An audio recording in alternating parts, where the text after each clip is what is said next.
이 법표는 수행법표입니다. 여러분 명심하십시오. 이 법표는 이론을 가르치는 법표가 아니에요. 이론을 이해하는 법표가 아닙니다. 이 법표는 수행법표고요. 수행은 실천하는 것입니다. 불교의 이론은 정말 복잡하고 다양하죠. 84,000경이라고 있어요. 누가 다 읽어봤는지 모르겠지만 84,000경이라고 한마디로 불리고 있죠. 정말 많은 이론들이 있고 보면 무슨 말인지 모를 것도 많아요. 근데 결국 부처님의 가르침을 이렇게 보게 되면 수행하라는 거죠. 수행하라는 부처님의 가르침은 아주 단순해요. 부타께서 대인율서경에서 비구는 걸으면 걷는 줄 안다 이렇게 말씀하세요. 비구는 걸으면 걷는 줄 안다. 이 말을 왜 하셨어요? 너희도 걸으면 걷는 줄 알아라고 말한 거예요. 비구는 앉으면 앉는 줄 안다. 비구는 느낌 있으면 느낌 있다고 한다. 비구는 화 있으면 화 있다고 한다. 비구는 욕심 있으면 욕심 있다고 한다. 이런 말 왜 해요? 너희도 그렇게 화 있으면 화 있다고 알고 느낌 있으면 느낌 있다고 알아라. 이게 붓다의 가르침이죠. 붓다는 하라고 하신 분입니다. 그리고 또 큰 맥락으로서 우리의 실천 방식이 바른 견해죠. 부처님께서 경전에서 가장 무수하게 나오는 비구들과의 대화. 비구요. 몸이 영원한가 영원하지 않은가? 영원하지 않습니다. 영원하지 않은 것이 고통인가 즐거움인가? 고통입니다. 영원하지 않고 고통스러운 것을 너 이것 너희 진화라고 할 수 있느냐? 할 수 없습니다. 무상권 뭐하죠? 몸을 볼 때 무상권 뭐하러 봐라. 느낌을 볼 때 무상권 뭐하러 봐라. 의도를 볼 때 무상권 뭐하러 봐라. 생각을 볼 때 무상권 뭐하러 봐라. 점점점이죠. 너에게 일어나는 모든 것을 이렇게 무상권 뭐하러 봐라. 그러니까 너에게 느낌이 일어나든 움직임이 일어나든 화가 일어나든 욕심이 일어나든 그 욕심을 알고 있다고 알고 그 아는 것을 무상권 뭐의 바른 견해로 보라는 게 붓다의 가르침이요. 실천하라는 거죠. 누가 더 수승할까요? 불교적으로. 사회적인 관점이 아니고요. 사회적인 관점이 아닙니다. 불교적 관점에서 붓다의 시각에서 84,000경을 다 읽은 사람, 불교 책을 100권 쓴 사람, 수많은 제자를 가르친 사람, 그런 사람이 한 명 있어요. 그리고 또 한 사람은 앉았을 때 엉덩이 느낌이 있으면 엉덩이 느낌이 있다고 아는 사람, 손 뻗었을 때 뻗는다고 아는 사람, 눈 떴을 때 눈 뜬다고 아는 사람, 보일 때 보인다고 아는 사람. 이 두 사람이 있을 때 붓다께서는 너야말로 진정한 나의 제자다라고 부를 때 누구를 부를까요? 당연히 두 번째 사람입니다. 왜? 붓다는 그것 하라 그랬으니까. 하라고 하신 건요. 실천하라고 한 거예요.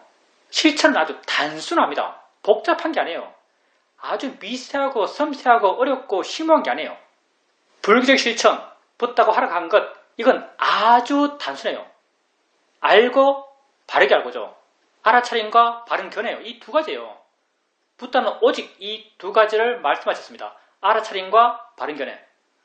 이론적으로 많이 아는 사람. 경전을 보면 뽀틸라 존자라는 분이 계십니다. 이분이 아까 말했던 첫 번째 경우의 사람이죠. 엄청 똑똑했어. 붓다의 모든 부분을 외우시고 수많은 제자에게 법문하시고 수많은 제자들이 오 스승님 하면서 떠받들고 수많은 신도들이 말을 잘하니까 학식이 많으니까 많은 설명해 줄 수 있으니까 우리의 스승이라고 일명 큰 스님이라고 그렇게 받들었어요. 근데 이 사람이 스스로 느낌 있으면 느낌이 있다고 아는 사람이 아니에요. 손 뻗으면 뻗는다고 아는 사람이 아니에요. 이 사람이 붓다 곁에 왔을 때 붓다는 이 사람을 어떻게 부르는가? 이 비구를 어떻게 부르는가? 쓸모없는 뽀틸라 왔느냐? 쓸모없는 뽀틸라 앉아라. 쓸모없는 뽀틸라 먹어라. 쓸모없는 거요. 실천하지 않는 것은 쓸모없는 것입니다. 이 법표는 실천 법표고요. 하지 않으면 쓸모없는 것이요. 내 말이 뭐 그렇게 대단한 게 있나요? 우리 법회에 오래 참석하신 분들은 하나같이 알 겁니다. 맨날 똑같은 말 한다는 걸. 맨날 똑같은 말 한다는 걸 알아요. 어떤 말인가? 알고 바르게 알고 이 두 가지 이야기예요 사실요. 거기에 어떤 살을 갖다 붙이든 결국 하는 말은 알고 바르게 알고죠. 알아차림과 바른 견해 이 두 가지예요. 실천하십시오. 서울 가는 길을 설명하는 가이드북이 있어요. 그 가이드북을 달달달달 외우는 사람이 있어요. 어떻게 차를 타고 어디 여기서 내렸어 어디로 갔어 기차표를 끊고 오는 어떤 기차를 타고 어디 가서 내렸어, 어디 갔어, 어디 가고 했어, 서울에 도착한다. 이걸 이렇게 쭉 설명해 놓고 있어요. 서울 간다는 입장에서 서울 가는 것이 목적이에요. 서울 가는 것이 목적일 때 누가 더 가치 있는 일을 하고 있는가? 이렇게 가이드북을 달달 외우는 사람과 서울 방향으로 한 발 떼는 사람이 있어요. 서울 방향으로 한 발 떼는 사람이 서울 간다는 그 입장에서 더 가치 있는 실천을 하고 있는 거죠. 불교도 마찬가지입니다. 불교적 이론을 많이 아는 것 아무 의미가 없습니다. 왜? 붓다가 하라고 한 건 단순한 거예요. 붓다의 제자들인 비구들이 모여서 수많은 이론들을 만들어냈죠. 붓다의 가르침에서 수많은 이론들을 도출했어요. 그게 쌓여서 지금 불교 이론이라는 거대한 산이 된 거죠. 근데 붓다가 우리에게 하라고 한 것은 아주 단순합니다. 알아차림과 바른 견해예요. 그리고 이 두 가지로 붓다께서는 우리가 완전한 자유로움에 도달할 수 있다라고 보장하고 계세요. 그 방향이 옳으니까. 그 방향이 옳다는 것은 여러분이 지금 스스로 바로 검증할 수 있습니다. 붓다의 가르침을 표현하는 말 가운데 와서 보라라고 할 수 있는 법이다. 와서 보면 옳은 줄 알 수 있는 법이란 말이 있어요. 알아차림과 바른견해가 여러분에게 자유로움을 가져옵니까? 가져와요. 다리가 아파요. 아픈 느낌을 알아요. 그리고 이건 내 것이 아니야. 이해하기 쉽게 표현된 거예요. 무아야라고 하는 게 사실은 맞는 말이겠죠. 자연의 이치야. 내 것이 아니야. 느낄 뿐이야. 하고 바른 견해를 일으켜 보세요. 여러분 마음이 그 느낌부터 물러납니다. 가벼워집니다. 부드러워져요. 그리고 심지어 아픈 느낌 그 자체도 줄어든 듯이 느껴져요. 알아차림과 바른 견해가 여러분에게 자유로움을 갖고 와요. 자유로움의 완성된 모습을 불러서 우리는 해탈이라고 하는 거죠. 근데 우리가 가는 것은 해탈을 향한, 열반을 향한 한 걸음이에요. 한 걸음 떼는 게 중요하죠. 한 걸음 떼는 게 중요하죠. 한 걸음 떼면 뗄 수 있어요. 한 걸음 떼는 건 아주 간단하고 쉬워요. 붓다는 우리에게 아주 간단하고 쉬운 길을 가르쳐 주셨습니다. 알아차림과 바른 견해요. 우리 생의 양 날개 같은 거죠. 알아차림과 바른 견해. 지금 이 순간 여러분에게 알아차림이 있고 이 순간 여러분에게 바른 견해가 있으면 이 순간 여러분에게 자유로움이 있어요. 자유로움의 다른 이름이 곧 지혜이죠. 지혜가 하는 일이 마음을 가볍게 하고 부드럽게 하고 자유롭게 해주는 역할을 합니다. 그러니까 이 법회에 참석하고 있는 수행자 여러분은요. 실천하는 수행자가 되십시오. 유식한 수행자가 되지 마세요. 학식 있는 수행자가 되지 마십시오. 안 중요해요. 아무 의미 없어요. 불교적으로 아무 의미가 없어요. 많이 하는 게 중요한 게 아니고요. 여러분 마음이 변하는 게 중요해요. 여러분 마음이 자유로워지는 게 중요해요. 여러분의 고통이 줄어드는 게 중요해요. 마음이 좋아지고 마음이 자유로워지고 고통이 줄어드는 것 그건 하면 바로 되는 거예요. 알아차림과 바른 견해가 있을 때 그건 그냥 돼요. 그렇게 되는 것 그게 우리 방향성이고요. 그렇게 되는 것 그게 우리가 떼는 한 발자국의 전진이죠. 그러니까 명상 지도자가 되겠다는 생각하고 있는 사람들을 제외하고 내가 나중에 명상을 가르쳐야지 이러면 또 다른 문제죠. 나는 나의 행복, 나의 자유로움을 위해서 내 고통 없음을 위해서 수행한다라고 생각하는 분들은 수행하세요. 수행을 실천하시길 바랍니다. 최근에 약간 내게 생긴 감상을 한번 이야기해 보겠습니다. 미얀마에 있을 때 파옥에서 수행할 때 이제 사마다 수행할 때죠. 파옥에서 수행할 때 어떤 여자 수행자가 와서 수행을 엄청 잘했어요. 아주 짧은 시간에 파옥에서 말하는 사성정에 도달했죠. 미얀마 수행은 어디에 뭐라고 붙여야 정확한 표현이 돼요. 파옥에서 말하는 사성정에 아주 짧은 시간 도달했죠. 그러니까 사람들이 다 수행 잘한다 그랬어요. 근데 이 수행자가 너무 더우니까 더워서 도저히 못하겠다 하면서 짐 싸서 한국 가는 거예요. 더워서 도저히 못하겠다 하면서 짐 싸서 한국 가요. 그때 많은 한국 수행자들이 붕괴했죠. 저 사람은 수행의 가치를 모른다. 다 그렇게 선정에 들겠다고 선정을 처음 하겠다고 열렬하게 에너지를 일으키면서 수행하고 있는데 어떤 사람은 사선정을 인정받았는데도 더워서 못하겠네 하고 가버려요. 그러니까 붕괴하는 거죠. 아니 수행의 가치를 저렇게 모를 수가. 붓다의 가르침을 뭐같이 생각하네. 온갖 험담을 합니다. 도배에 대한 인연이 적네. 전생에 바람이를 별로 안 닦았구만. 그때는 그렇게 느꼈죠. 근데 그 생각하면서 갑자기 생각난 게 내 이야기죠. 내 반성입니다. 내가 저번에 러닝머신 뛰면서 아는 마음을 아주 구체적으로 봤죠. 아는 마음이 성결돼서 아주 구체적으로 봤어요. 아는 마음이 그냥 있다는 것, 대상과 함께 그냥 있다는 것, 무인격적이라는 것, 반응할 필요가 없다는 것, 대상이 알아지면 그냥 알아진 대상에 대해서 그냥 함께 존재한다는 것, 그리고 거기다가 아주 관심이 컸죠. 그 관심은 사실 지금까지도 있어요. 한 대상에 대해서 이렇게 관심이 오래 간 적은 그렇게 많지 않았던 것 같아요. 자연스러운 관심이. 지금도 그렇게 대상과 함께 있는 무인격적인 그냥 존재하는 그런 우리가 흔히 부르는 아는 마음에 대해서 관심이 있어요. 아는 마음에 대해서 관심이 있을 때 내 스스로 지혜 있다고 알아요. 그게 지혜라고 알아요. 그리고 이 지혜를 좀 가치 있게 이름 붙이면 통찰지예요. 이 지혜가 있으려고 하면 계속 있을 수 있어요. 관심을 계속 두면 계속 관심이 있어요. 그러면 다른 표현을 하면 통찰지가 계속 있으려고 하면 통찰지가 계속 있을 수 있어요. 근데 자주 잊어버리거든요. 근데 이게 별로 가치 있게 안 느껴져요. 근데 다른 것 하면 다르게 더 중요해져요. 그래서 이것의 가치를 좀 더 알아야겠다. 이게 정말 가치 있는 건데 이것도 있으면서 다른 것 할 수 있거든요. 이것도 있으면서 말할 수 있고 이것도 있으면서 법문할 수 있고 이것도 있으면서 걸을 수 있어요. 근데도 자주자주 잊어버리죠. 잊어버리면 다시 관심을 둬야 돼요. 그러니 이런 지금 현재 나의 상태가 그때 파옥에서 사선정을 경험하고 더워서 못하겠네 하고 한국 갔던 그 수행자의 모습과 별로 크게 다르지 않다라고 느껴지면서 좀 반성을 하게 됐어요. 계속 지혜가 있어야겠다. 계속 지혜 있게 살아야겠다. 이어지는 관심을 갖고 일상의 삶들을 살아야겠다라고 그렇게 반성하게 되었습니다. 근데 또 재밌는 게요. 이렇게 대상과 함께 있는 무인격적인 마음의 존재, 거기에 대한 관심이 계속 있어요. 계속 이렇게 관심을 이어지게 두다 보니까요. 이게 화두하고 별로 물론 나 화두 수행 안 해봤어요. 내가 그냥 머리로서 이해하는, 논리로서, 사유로서 이해하는 화두예요. 이게 화두에 대해서 의심 갖는 것과 별로 안 다른데라는 생각이 들어요. 뭐지라는 거거든요. 이 뭐지? 분명 내가 구체적으로 이해하는 대상이 있어요. 구체적으로 내가 이해하는 대상이 있고 이 이해하는 대상은 불가해의 존재죠. 실제는 법은 불가해의 존재예요. 완전히 이해될 수 있는 게 아니에요.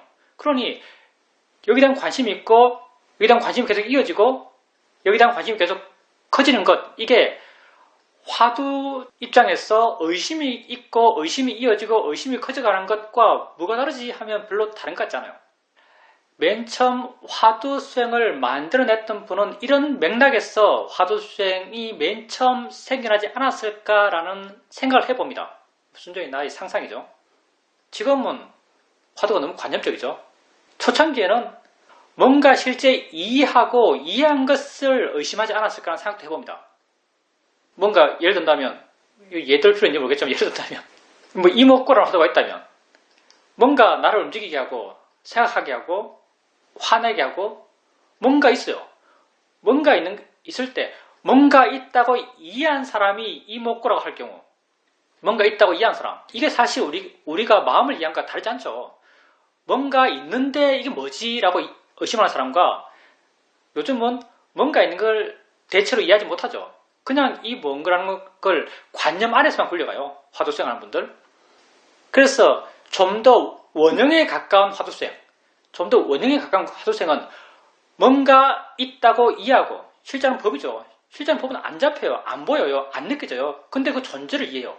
뭔가 그 존재를 이해하고 있다고 이해된 상태에서 그것을 의심하는 것, 우리식으로 표현하면 그걸 의심하는 게 곧 그것에 관심 두는 거죠. 그래서 화두수행의 원형이 이게 아닐까라는 상상을 잠깐 해봤습니다.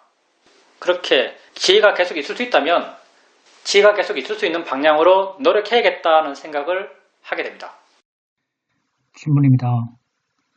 수행을 알아차림과 바른 견해라고 하면 참 단순해 보이는데 일상의 삶 속에서 수행은 그리 단순하지 않은 것 같습니다. 한 번은 제가 오랫동안 아주 잘 쓰던 물건이 있는데 그 물건이 고장났습니다. 그 물건이 고장난 순간 내 마음에서는 무상이지라는 생각이 들었습니다. 알게 모르게 수행이 오면서 마음속에 무상, 고, 무아에 대한 나름의 이해가 있고 이런 이해가 자연스럽게 드러나서 무상이라는 생각이 일어났고 그로 인해서 그렇게 고장난 기계에 대한 아쉬움이나 심적 동요 같은 것은 별로 없이 그 순간을 지나갈 수 있었습니다. 이 경우에는 나름 수행을 바르게 한 것 같이 느껴집니다. 스님께서 슬픔을 극복하기 위해서는 슬픔을 이해해야 한다라고 말씀하셨듯이 내 마음에 무상에 대한 이해가 있었기 때문에 그 순간 큰 동요 없이 지나갈 수 있었던 것 같습니다. 그런데 하루는 손자가 들어오는데 기침이 나고 목이 아프고 감기가 걸린 것 같다라고 말했습니다. 순간 나는 코로나 걱정을 하게 되었고 코로나와 관련된 여러 가지 대책을 실천했습니다. 소독약을 뿌리고 마스크를 쓰고 그리고 감기약을 먹이고 했고 손자는 자가진단 키트를 갖고 와서 검사를 해 보았습니다. 검사 결과 음성이라고 내게 말했습니다. 그렇게 말했지만 내 마음은 전혀 가라앉지 않았고 여전히 마음 상태가 안 좋았고 이게 얼마나 내게 큰 충격이 되었던지 그 이후 밥맛이 느껴지지 않았습니다. 그리고 어제 법회에 참석해서 법문을 듣고 있는데도 그 법문의 내용이 전혀 마음에 와닿지 않았습니다. 내가 어디에서부터 수행을 놓쳤던가라고 스스로 돌아보게 됩니다. 당연히 그 일이 보살님 자신의 일이기 때문에 수행을 놓친 거죠. 무슨 말인가 하면 보살님이 가장 강하게 가치를 부여하고 있는 것은 보살님 자신이에요. 보살님 자신의 안전에 대해서 자신의 건강 그런 것에 대해서 보살님은 아주 큰 가치를 부여하고 있기 때문에 보살님은 굉장히 동요하는 거죠. 그리고 동요하다 보니까 수행의 기본을 놓쳐버린 거예요. 보살님께서 수행 잘한 것에 예를 든 것이 이제 오래 쓴 어떤 기계가 고장났어요. 그때 수행자님께서 그래 오래 쓴 기계가 고장났을 때 그 기계에 대해서 무상이지 라고 하셨어요. 무상이지. 그때 무상한 것은 기계가 무상한 거잖아요. 수행자님은 그때 기계가 무상하다고 봐주셨어요. 물론 이게 나쁘지 않아요. 무상한 게 맞죠. 근데 기계를 수행자님이 아세요? 기계 자체를 어떻게 알겠어요? 무슨 말인가 하면요. 실제 무상고 무아라고 하는 부처님이 말씀하신 세 가지 바른견해 이 바른견해가 무엇이 무상하고 무엇이 고이고 무엇이 무하냐면요. 이 순간 나의 알미 그래요. 나의 존재가 그래요. 내 존재가 무상하고 고이고 무아인 거죠. 근데 수행자님은 세상이 무상하다고 보신 거죠. 사실 관념적으로 무상을 쓴 거예요. 그 기회가 무상한 거죠. 이렇게 관념적으로 바른견해 수행자님의 마음을 가볍게 했을 거니까 이것도 바른견을 해봅시다. 관념적으로 바른견을 쓰면요. 그 순간 어떻게 통해요. 근데 다른 환경 속에서 다른 경험 속에서는 이게 안 통할 때가 많죠. 그때만 되는 거예요. 그러면 만약에 수행자님께서 바르게 부처님의 가르침에 입각해서 바르게 수행했다면 어떻게 해야 되는가? 만약에 그 기계가 고장났어요. 고장났을 때 수행자님께서 고장났다고 마음에서 아쉬움이 생겨나요. 아쉬움이 생겨나면 그 아쉬움이 수행자님에게 생긴 거죠. 아쉬움이 안 생겼다면 그러면 기계가 고장났다는 생각이 들었겠죠. 기계가 고장났네라고 마음이 생각했어요. 마음이 하는 이 생각 이게 무상한 거예요. 기계를 만약 잡는다면 잡는 거 그게 무상한 거예요. 기계를 만약 본다면요. 본다는 거 그게 무상한 거예요. 무슨 말인가 하면 수행자님의 이 순간 실제 체험이 무상한 거예요. 나의 실제 암들이 무상하고 고이고 무아인 거죠. 이게 수행의 가장 기본적입니다. 무엇을 대상으로 수행하는가? 고장난 기계를 대상으로 수행하는 게 아니에요. 수행자님 자신을 대상으로 수행하는 거예요. 기계는 수행자님에게 어떤 존재인가? 보이는 존재예요. 닿으면 느껴지는 존재예요. 생각의 대상이 되면요. 생각의 내용으로 존재해요. 그러니 보이는 걸로 무상한 것이고요. 보이는 게 무상한 거지 기계가 무상한 게 아니에요. 느껴지는 게 무상한 거지 기가 무상한 게 아니에요. 생각이 무상한 거지 기가 무상한 게 아니에요. 만약에 이런 수행의 기본에 충실하고 이렇게 하는 것이 자연스럽고 익숙하다면요. 이런 바른 수행의 방법은 다른 경험 속에도 그대로 적용이 됩니다. 만약에 그 손자가 돌아왔는데 콧물을 흘리고 있어요. 보는 순간 마음에 불안감이 생겨나요. 불안감 이게 수행자님의 경험이에요. 마음이 불안하네? 수행자님은 그때 뭐가 불안한가 하면요. 수행자님 자신이 불안한 거예요. 질문입니다. 사실 그때 내가 두려운지 들떠있는지 아무런 생각이 없었습니다. 무엇을 대상으로 수행해야 하는지에 대한 그런 생각도 없었습니다. 두려움이나 그런 걱정에 압도당했다고 볼 수 있겠죠. 마음이 들뜨고 압도당하고 거기에 강한 어리석음이 있었겠죠. 수행자님의 이 순간 처음이 수행자님의 수행 대상이에요. 만약 두려움이 있다면 마음이 두려워한다라고 아시고요. 마음이 불안한 생각을 했을 거예요. 제가 코로나 걸렸나? 걸렸으면 나도 바로 직방인데 내가 걸리면 어떻게 될 것 같은데 마음이 이렇게 생각하고 있어요. 이렇게 생각하고 있다면 생각한다고 아시고 마음이 생각할 뿐이지 마음은 지 생각하고 싶은 대로 생각하는 거지 이게 진실이 아니지라고 아실 수 있어요. 질문입니다. 그런데 사실 그때 저에게는 아무 느낌이 없었습니다. 오직 저 아이를 빨리 낫게 해야겠다는 생각만 있었고 다른 느낌이나 생각들은 전혀 없었듯이 느껴집니다. 왜 없었겠어요? 수많은 느낌이 있었겠죠. 수행자님의 마음이 들떠가지고 전혀 깨어있는 상태가 못 됐던 거죠. 상황에 계속 쫓아갔던 거죠. 계속 관념적인 삶의 스토리 속에 빠져가지고 마음이 계속 휘둘렸던 거죠. 아주 강한 들뜸 속에 사셨을 거예요. 물론 그 일들을 하지 말라는 게 아니에요. 근데 고통받으면서 하지 말라는 거예요. 덜 고통받으면서 하자는 거예요. 우리 입장은. 어차피 하는 건 똑같아요. 애에게 밥 차려주고 검사시키고 격리시키고 내 마스크 끼고 손소독하고 감기약 먹이고 하는 건 똑같아요. 근데 아마도 수행자님은 들떠서 급하게 쫓으면서 그냥 허겁지겁 그렇게 하셨을 거예요. 질문입니다. 그때 당시를 생각해보면 별로 들뜬 것 같지도 않고 별로 두려워했던 것 같지도 않고 별로 크게 걱정했던 것 같지도 않습니다. 사실 뭐가 어떻게 되는지 크게 알지 못하는 상태에서 그 상황들이 지나갔습니다. 그런데 지나고 나서 보니까 정말 내가 거기에 크게 빠져 있었고 거기에 크게 휘둘리고 있었다는 것을 알게 됩니다. 마음이 그만큼 고통받았기 때문입니다. 일반적인 표현으로는 마음이 굉장한 스트레스를 받았죠. 근데 수행자님은 그때 스트레스를 받은 걸 몰라요. 수행자님의 마음은 이미 엄청 안 좋은 상태이기 때문에요. 안 좋은 상태의 마음을 안 좋다고 몰라요. 느낌상 일상적인 것 같아요. 그러면 내가 마음이 고통받는지 모르면 마음은 고통받지 않는가? 그렇지 않습니다. 수행자님이 마음이 고통받는다고 몰라도 마음은 여전히 고통받고 있어요. 그러니까 그럴 때 주의를 환기시키는데 내 입장에서 가장 도움되는 말은요. 진짜 있는 건 뭐지? 이런 제시예요. 진짜 있는 건 뭐지? 내게 진짜 있는 건 소리 들어? 이 느낌? 저 느낌? 이 생각? 저 생각이에요. 봄 이런 거죠. 나는 그렇게 상황이 급박할 때 진짜 있는 건 뭐지? 라고 하면서 마음을 돌이켰어요. 옛날에. 진짜 있는 건 뭐지? 그러면 마음이 내 밖을 향해 나갔던 마음이 내 안으로 확 들어와요.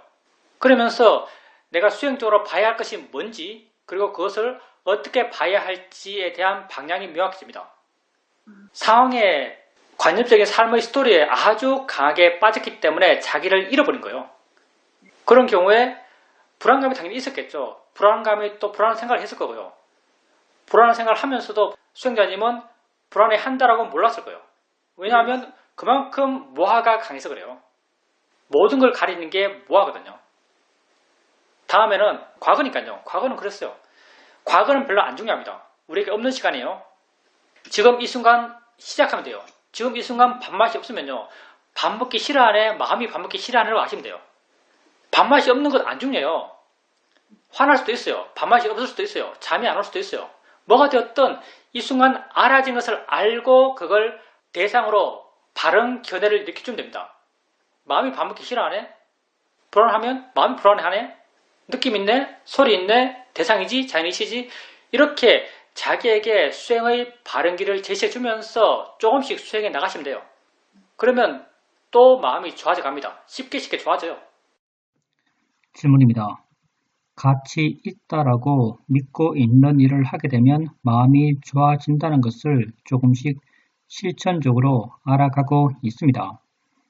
집에서 남편과 함께 있는데 남편과 함께 있으면서 좌선하고 경영하는 것은 뭔가 너무 티가 나는 것 같습니다.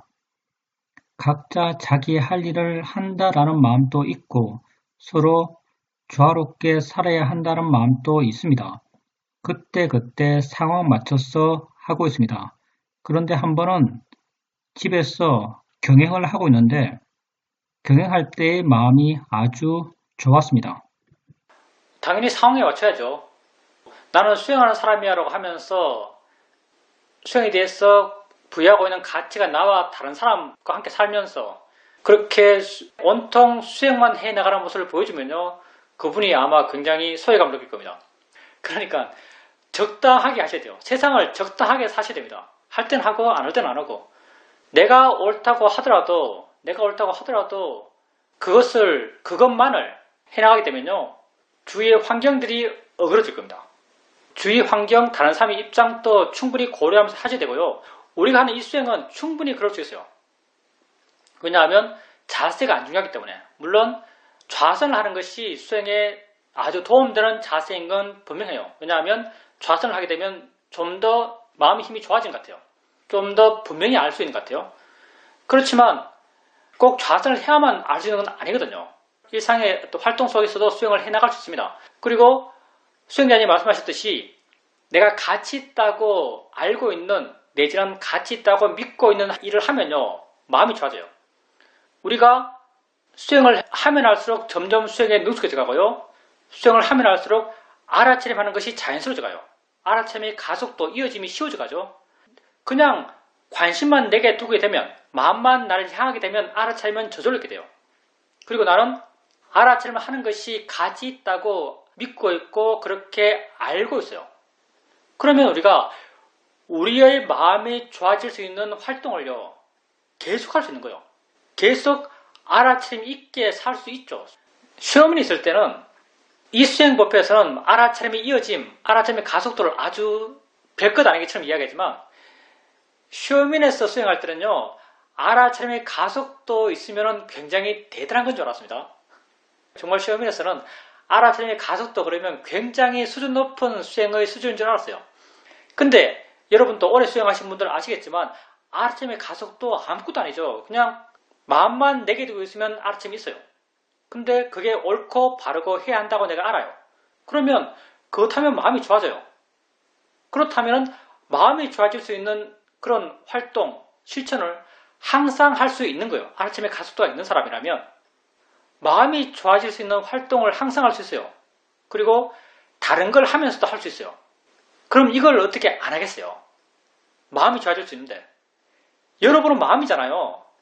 여러분은 몸이에요. 몸이 나예요. 마음이 나예요. 여러분은 마음입니다. 물론 몸도 여러분이겠지만 기본적으로 마음이에요. 몸은 마음에 의해 정의되는 거죠. 여러분은 마음이에요. 마음이 좋아지면 여러분이 좋아지는 겁니다. 근데 내 마음이 좋아질 수 있는 활동을 지속적으로 멈춤 없이 해나갈 수 있어요. 그럼 이걸 왜 안 하겠어요? 해야죠. 좀 전에 내가 말한 것과 맥락이 비슷한데 지혜를 확인하는 것 가치 있고 의미 있고 보람돼요. 마음이 좋아져요. 지혜를 확인하는 것 해야죠. 근데 여기서 우리 수행의 어려움이 있습니다. 이게 욕심의 대상이면요. 욕심의 대상이면 잠도 안 자고 할 수 있어요. 욕심의 대상이면 화장실에 가나 뭐 남에게 이야기하나 어떤 별로 의미 없는 활동을 하더라도 이걸 할 수 있어요. 어떤 것에 욕심내면 어디 가든 그 생각하고 있죠. 욕심나면.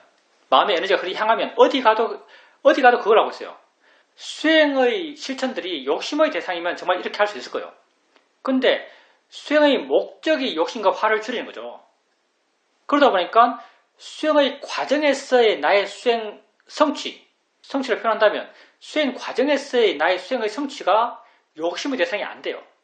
그게 만약 욕심의 대상이라면 우리 수행은 지혜 명상이 안 돼요. 계속할 수가 없어요.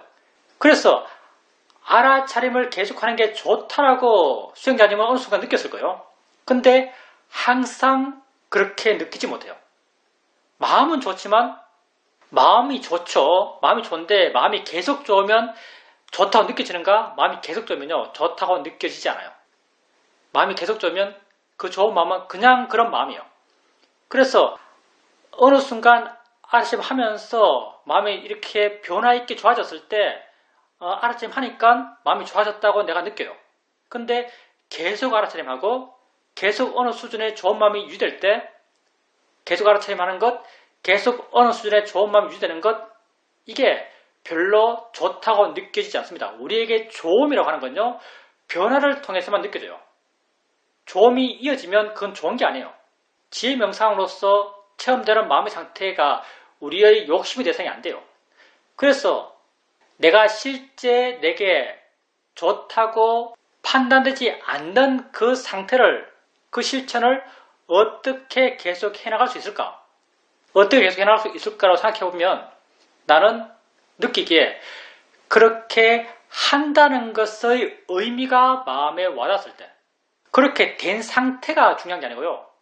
그렇게 된 상태는 좋은 마음이에요. 좋은 마음에 의지해서 계속 할 수가 없어요. 왜? 좋은 마음은 계속 있으면 더 이상 좋은 마음이 아니기 때문에. 근데 그렇게 실천하고 있는 나의 실천이 있어요. 알아차림이 있고 바른 견해가 있겠죠. 알아차림 한다는 것, 바르게 보려 한다는 것, 지혜 있다는 것, 그런 실천의 의미, 실천의 가치를 내가 알아요. 실천의 가치를 내가 알면요, 그 가치에 의지해서 계속할 수 있는 것 같습니다. 질문입니다. 얼마 전 집에 혼자 있을 수 있는 시간이 있었습니다. 혼자 있는 시간 동안 좌선하고 경행을 규칙적으로 해가면서 마치 수행센터에 있듯이 그렇게 수행할 수 있었습니다. 그렇게 수행한다는 것에 대해서 마음이 뿌듯했고 어떤 마음으로 이렇게 수행할 수 있지라고 내 마음을 살펴본 적이 있습니다. 내 마음에 수행해야겠다는 그런 강한 의지 내지는 나를 몰아붙이는 그런 욕구, 그런 것이 있나라고 봤었는데 그런 것은 느껴지지 않았습니다. 대신 이렇게 한다는 것, 이렇게 있다는 것, 이 현재에 대해서 만족하고 좋다라는 마음이 있었고 이 마음에 의지해서 수행을 이렇게 꾸준히 할 수 있는 것이다라는 생각이 들었습니다. 저도 그렇게 생각해요. 표현하자면 이 순간이 좋다 이런 마음이죠. 그러니까 내가 이렇게 하고 있다는 자기 확인, 내지는 이렇게 했을 때 뭐가 될 거란 자기 확인, 이런 건 별로 안 중요해요. 이런 마음에 의지해서 결과론적으로 수행을 하게 되면요, 쉽게 지치고 나중에 무너질 때 왕창 무너집니다. 욕심을 수행하는 거죠. 근데 수행자님 같은 경우는 아마도 그렇게 하고 있는, 내가 1시간 했으면 1시간 동안 한 것, 이건 이미 지나갔고요. 같이 안 두고 앞으로 더 해야지, 오늘 6시간 자수해야지 하면 앞으로 할 5시간이 같이 안 두고요. 지금 내가 앉아서 지금 내가 느낌 알고 있으면 지금 내가 느낌 알고 있다는 여기에 만족하는 거예요. 지금 내가 보고 있으면 보고 있고 봄을 알고 있다면 봄을 이해하고 있다는 여기에 만족하는 거예요. 이 순간 내 삶의 체험에 만족하고 거기에 머물러 있는 거예요. 그리고 그게 좋아요. 그리고 그 가치를 알아요. 그게 진짜 내 삶의 가치를 아는 거죠. 나는 과거에 1시간 산 사람이 아니고요. 앞으로 5시간 살 사람이 아니에요. 나는 이 순간 사는 사람이고요. 이 순간 내 삶이란 것은 보고 듣고 느끼고 생각하고 맛보고 냄새 맡는 거예요.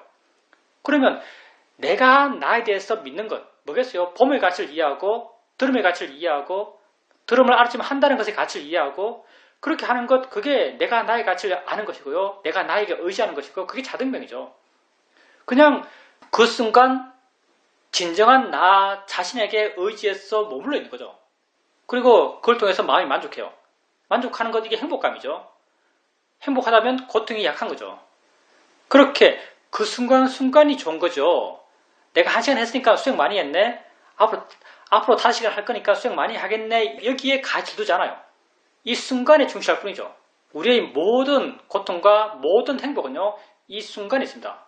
수행자님께서 그때 그렇게 순간에 충실할 수 있었기 때문에 별 생각 없이, 과거와 미래에 대한 어떤 생각 없이 행복한 마음으로, 충만한 마음으로 수행하면서 그 순간순간을 살 수 있었을 겁니다. 그러니 수행의 목적은 수행을 하는 겁니다. 하면 되는 거죠. 이 순간 하는 것, 그것이 우리 수행의 목적입니다. 질문입니다. 좌선을 마치고 화장실을 가고 있는데 가슴에서 약한 통증이 느껴졌습니다. 그 순간 든 생각이 다음 좌선에서는 이 통증을 내가 바르게 자세하게 봐야겠다라는 생각이 들었습니다.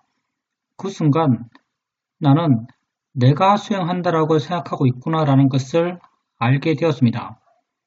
내가 수행한다, 그게 바람직하지 않다라는 이야기를 여러 번 들었었지만 이렇게 실제 내 상태를 보면서 이것에 대해서 분명히 이해한 것은 처음이었습니다.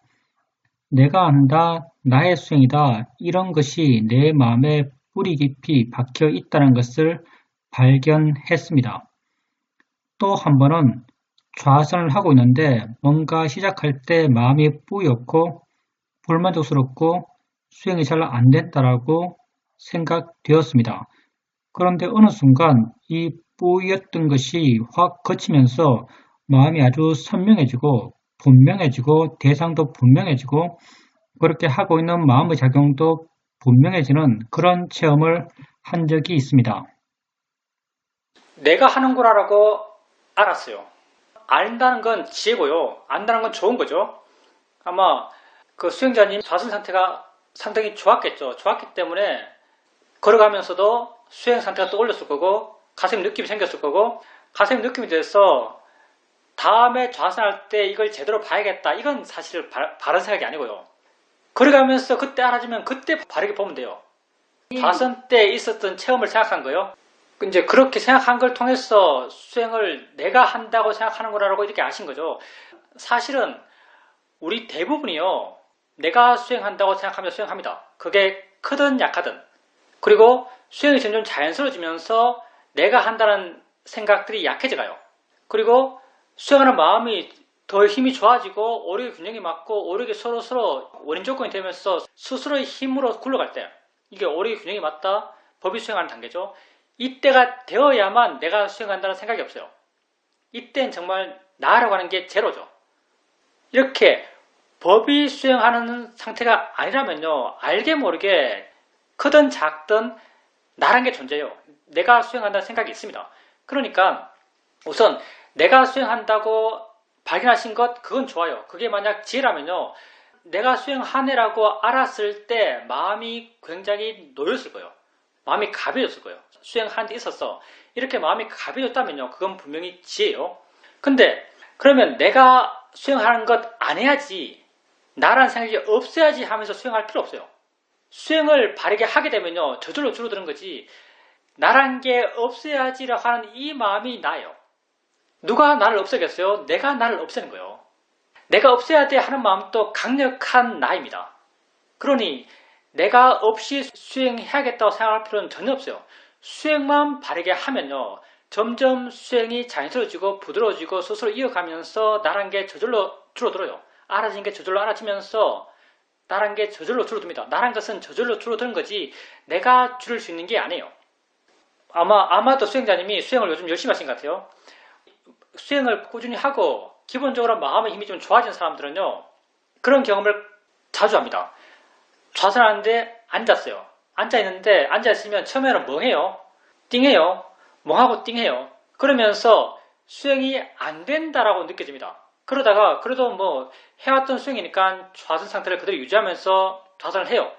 느낌 알고 소리 알고 뭐 느낌일 뿐이지 뭐 생각이지 해 나가다가 어느 순간 갑자기 환해져요. 어느 순간 마음이 아주 밝아지죠. 마음의 힘이 순간 확 커진다고 느껴져요. 마음의 힘이 순간 확 커진다고 느껴지는 것은요, 기본적으로 수행자님의 마음이 평소에 힘이 좋았기 때문이에요. 좌선 초반기에 여러 가지 조건 속에서 뭐 밥을 먹었거나 아니면 좌선하기 전에 직전에 말을 많이 했거나 전화 통화를 했거나 여러 가지 원인 속에서 마음이 순간 안 좋아졌겠죠. 그렇지만 기본적으로 마음에 깔려 좋은 마음의 힘들이 자연스럽게 나타나서 마음을 깨운 거죠. 이건 아마도 수행자님이 꾸준히 수행하셔서 기본적인 마음의 힘이 좋은 상태로 지금 살고 계시기 때문일 겁니다. 수행을 꾸준히 하면요, 이런 경험은 자주 해요. 어느 순간 마음이 환해져요. 머리 느낌 어떠세요? 머리 느낌을 좀 멀게 볼 수 있습니까? 가까이 안 가고? 멀리서 볼 수 있다면 그게 훨씬 더 바람직해요. 질문입니다. 머리 느낌에 대해서는 크게 의식하지 않고 가볍게 보려고 그러고 그것과 함께 다른 것도 함께 볼 수 있습니다. 마음의 상태에 따라서 머리 느낌을 멀리 볼 수도 있고 가까이 가서 볼 수도 있습니다. 가까이 느껴진다면 바른결을 일으키면 돼요. 느낌일 뿐이지 바른결을 일으킨다는 것은요, 바른결을 일으켜서 거리감을 둬야지라는 게 아니고요. 바른결을 일으키는 그 자체가 이미 좋은 거예요. 너무 내 마음이 반항한다 싶으면 자연이시지 느낄 뿐이지라고 바른결을 일으켜주세요. 바른결을 일으키는 그 자체가 이미 지혜입니다. 질문입니다.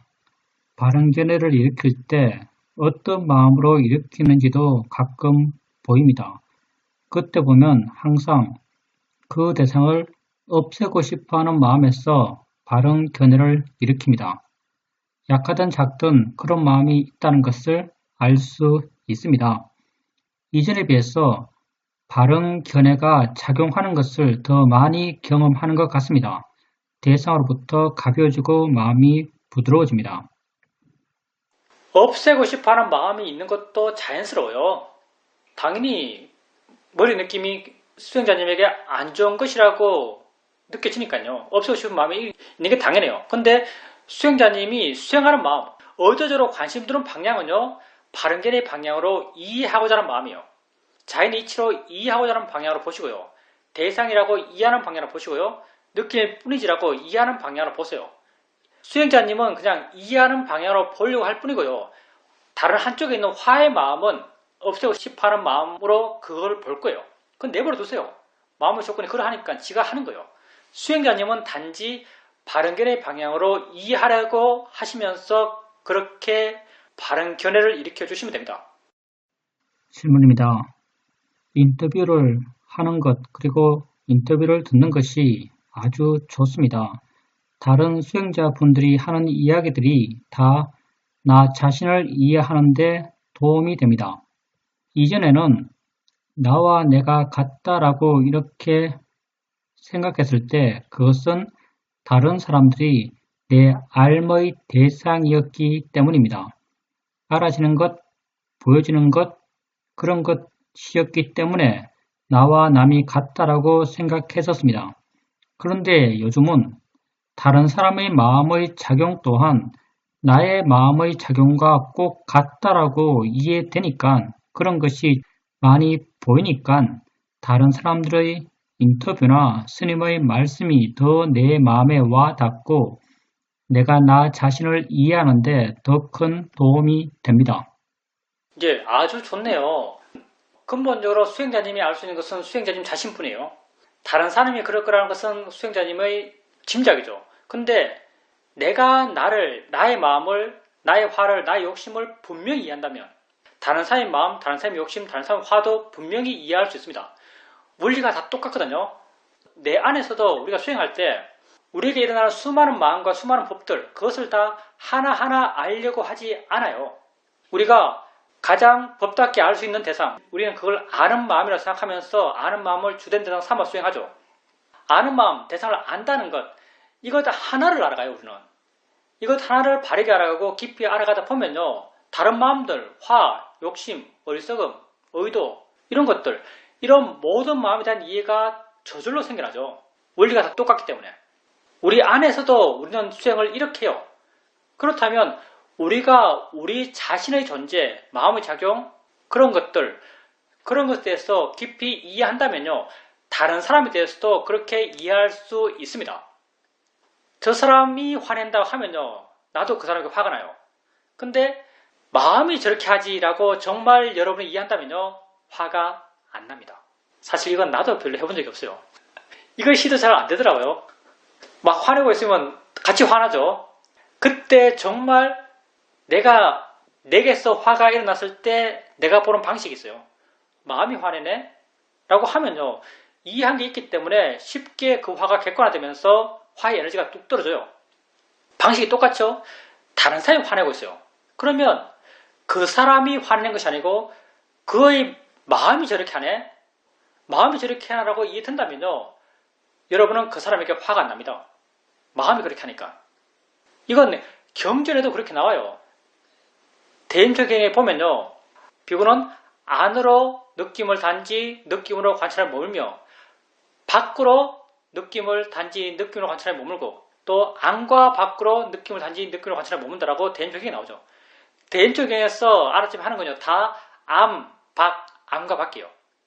그 밖을 다른 사람의 지칭한다고 해석해요, 보통. 안은 나를 지칭하고 내 안에서 나의 느낌을 관찰에 머물고 밖으로 다른 사람의 느낌을 단지 느낌으로 관찰하며 머문다는 거죠. 똑같은 거죠.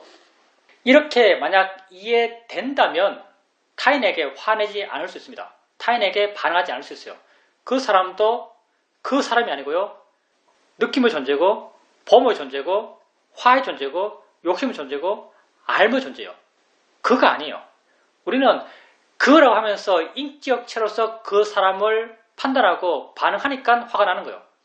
이건 소리 들을 때 자동차 소리이기 때문에 화나는 것과 똑같아요. 실제는 소리인데 우리가 화내는 건 소리에 화내는 게 아니에요. 우리가 화내는 것은 자동차 소리에 화를 내요. 자동차를 운전하는 사람에게 화를 내죠. 내게 알아지지 않는, 실제하지 않는, 관념 속에만 존재하는. 마찬가지로 그 사람에게 화를 낼 때도 그 사람에게 화를 내요. 실제하지 않는, 관념적인, 알아지지 않는. 실제 그 사람은 마음이죠. 화죠. 화의 진행의 존재고 욕심의 진행의 존재고 알의 진행의 존재요. 느낌의 진행의 존재죠. 그를 정말 이렇게 이해한다면 그 사람에게 반응하지 않을 수 있습니다. 그리고 그를 이렇게 이해하기 위해서는 나를 그렇게 이해해야 돼요.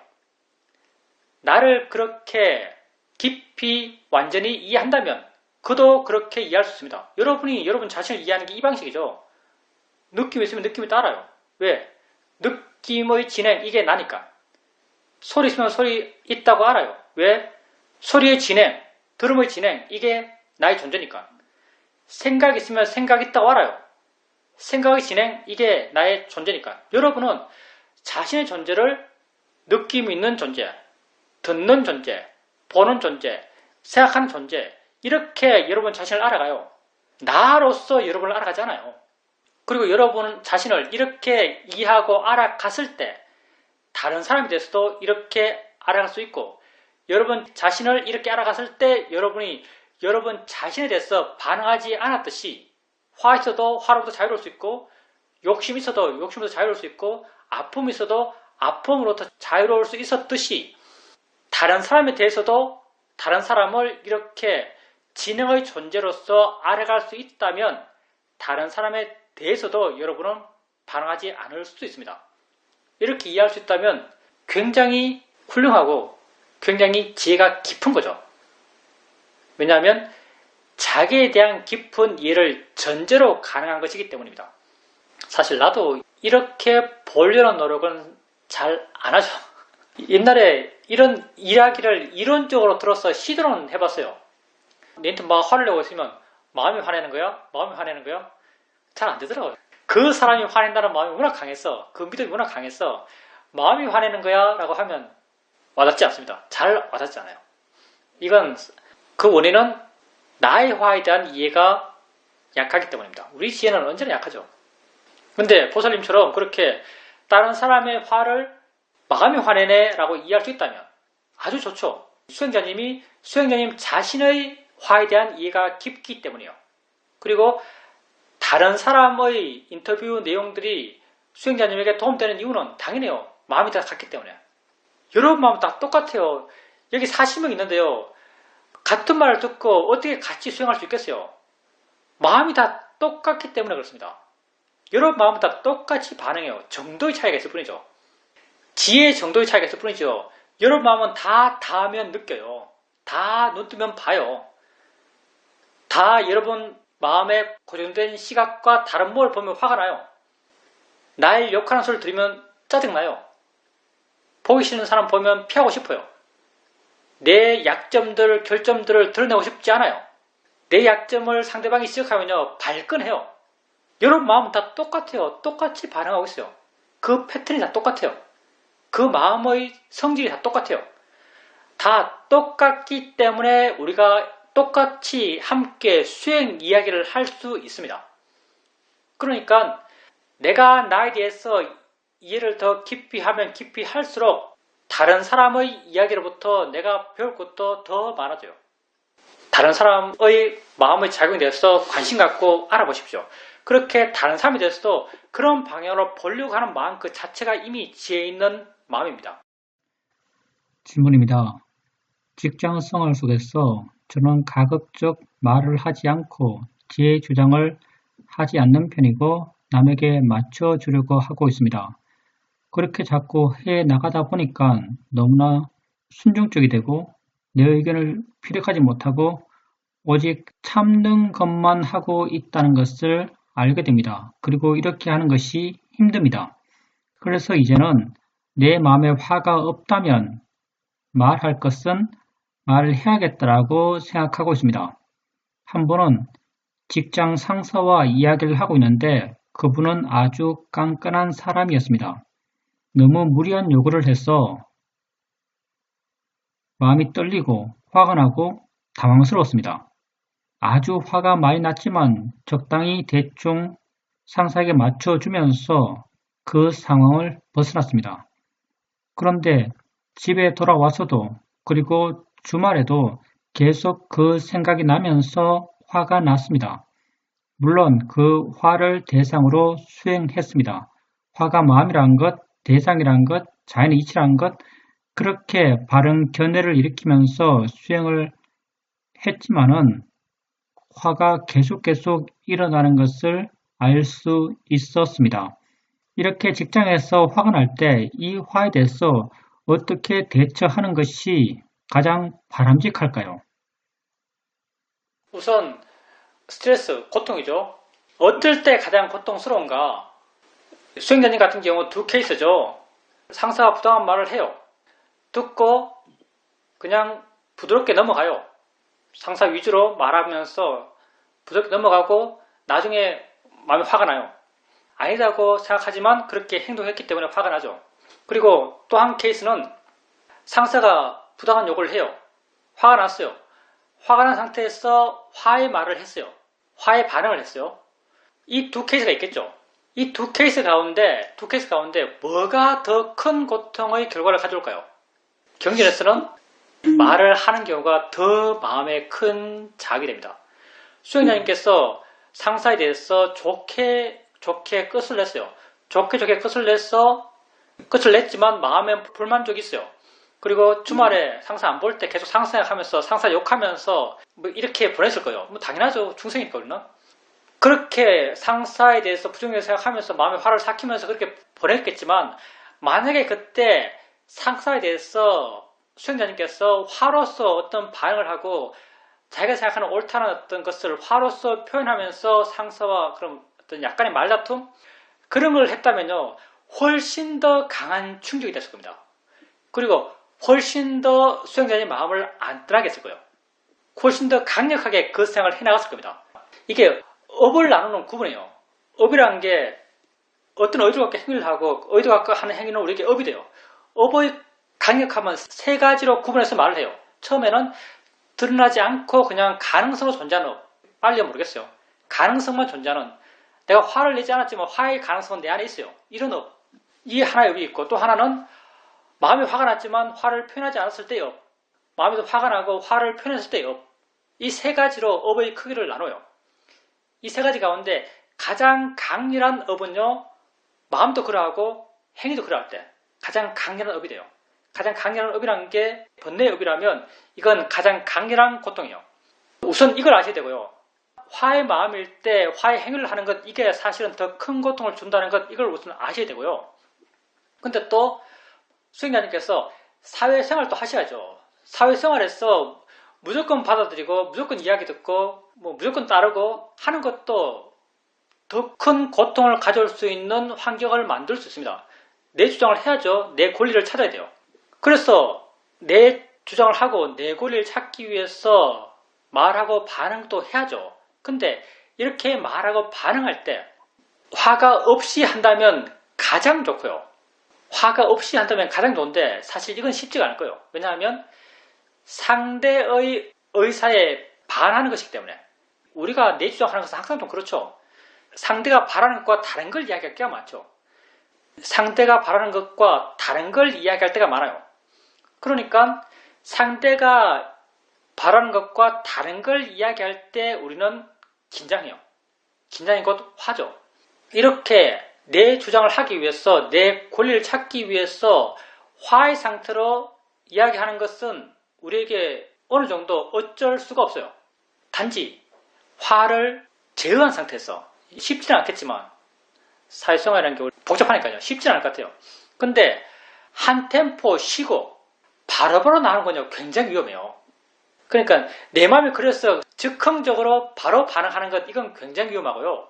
한 템포 쉬고 자기 마음을 확인하고 자기 마음을 좀 잡아두고 수행자님도 마음을 많이 받기 때문에 마음을 이렇게 꽉 잡아두는 걸 좀 할 수 있을 거예요. 자기 마음을 좀 눌러두고 화의 마음을 좀 눌러두고 할 말을 할 수 있는 것 그게 현실적으로 어느 정도 절충된 방법이 아닐까 생각합니다. 쉽지가 않죠. 화 없이 그런 이야기 못해요. 우리가 웬만한 마음의 힘 없이는요 화 없이 그런 이야기를 못해요. 다른 사람과 이야기하는데 다른 사람과 바라는 것과 다른 걸 이야기하는데 화 없이 한다 이러면 그 사람 마음은 정말 좋은 거죠. 아니면 거의 세상을 포기하고 살거나 세상을 포기하고 사는 사람도 그럴 수 있어요. 질문입니다. 처음에는 이야기를 시작할 때 화가 없이 시작합니다. 그런데 이야기를 해 나가다 보면 조금씩 화가 나고 그 화가 커져 갑니다. 자꾸 나더라도요. 수행자님이 그 화를 지속적으로 확인하면서 수행을 오래 하셨기 때문에 마음의 여유가 많아요. 여러 가지를 할 수 있어요. 화를 확인할 수 있어요. 화를 확인하면요. 약간이나마 화를 통제할 수 있습니다. 화를 잡아둘 수 있거든요. 화를 그렇게 잠깐 잡아두고 눌러두면서 말을 하세요. 말에 조금 화가 묻어나더라도 어쩔 수 없죠. 안 할 수 없으니까. 근데 화를 그냥 내버려 두고 통제하지 않은 상태에서 하면요. 그 에너지가 그대로 분출돼요. 그대로 분출되게 되면요. 아주 어리석어집니다. 할 말, 안 할 말 다 하게 돼요. 나중에 돌아보면 전혀 도움되지 않은 결과가 생겨나요. 그리고 아주 큰 고통의 원인이 됩니다. 그러니까 화가 났을 때 화를 알고 조금 잡아두고 조금 눌러두면서 할 말을 하는 그런 훈련들을 한번 해보십시오. 수행하십시오. 이 법회는 수행 법회입니다. 수행은 실천이고요. 불교 실천은 아주 단순해요. 많이 아는 것 필요 없습니다. 알아차림과 바른견에 이 두 가지만 있으면 돼요. 그걸 하고 있으면 붓다가 하라고 한 걸 실천하고 있는 거예요. 부처님께서 거룩한 나의 제자야라고 여러분을 불러줄 겁니다.